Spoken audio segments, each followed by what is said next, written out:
O Muro de Berlim marcou a vida dos alemães durante o período da Guerra Fria. A capital do país foi um dos principais pontos de conflito entre o mundo capitalista e o mundo socialista. O repórter Rodrigo Alvarez esteve em Berlim e conta essa história agora.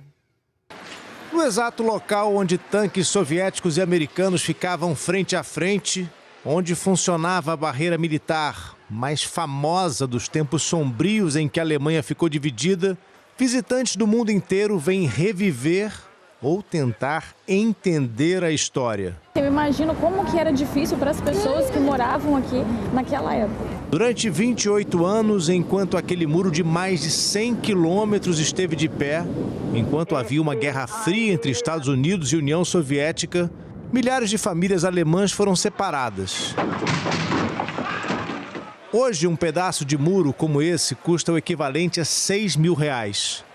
E o visitante pode comprar também máscaras de gás ou boinas soviéticas.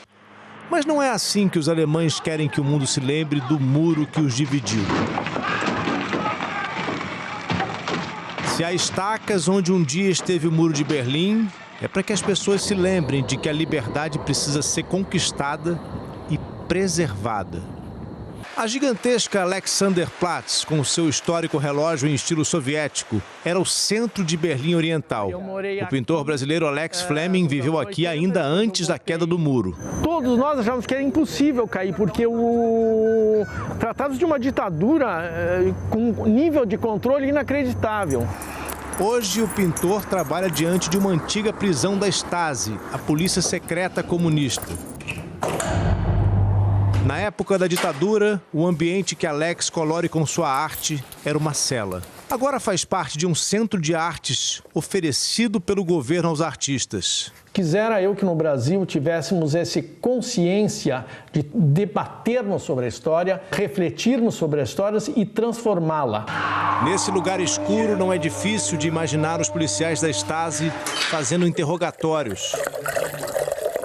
Naqueles tempos sombrios, na segunda metade do século passado, quando havia uma divisão no mundo entre capitalistas e comunistas e a eterna ameaça de uma guerra nuclear, quem vivia aqui em Berlim vivia também amedrontado, com um muro a dividir pessoas que eram, às vezes, da mesma família, sempre na expectativa de que essa parede grossa e assustadora pudesse cair, o que finalmente aconteceu em 9 de novembro de 1989.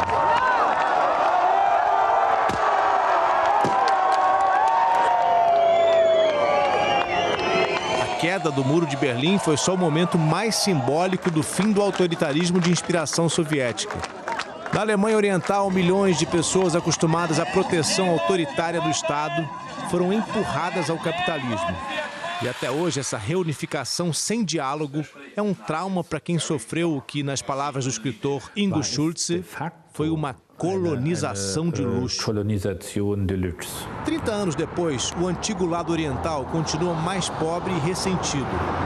É justamente onde tem crescido com mais força o Partido Nacionalista que defende o fechamento de fronteiras. Sem jamais se esquecer dos horrores de um século sombrio, em que milhões de pessoas morreram por causa da ditadura nazista de direita e outros milhões foram subjugados pela ditadura soviética de esquerda, os alemães olham para o próprio futuro novamente divididos. E agora que já se passou tanto tempo, vão se esquecer de tudo? Se arriscarão numa outra onda nacionalista? Certamente esse 9 de novembro, exatos 30 anos depois daquele dia que mudou a história, é uma boa oportunidade para se pensar sobre muros.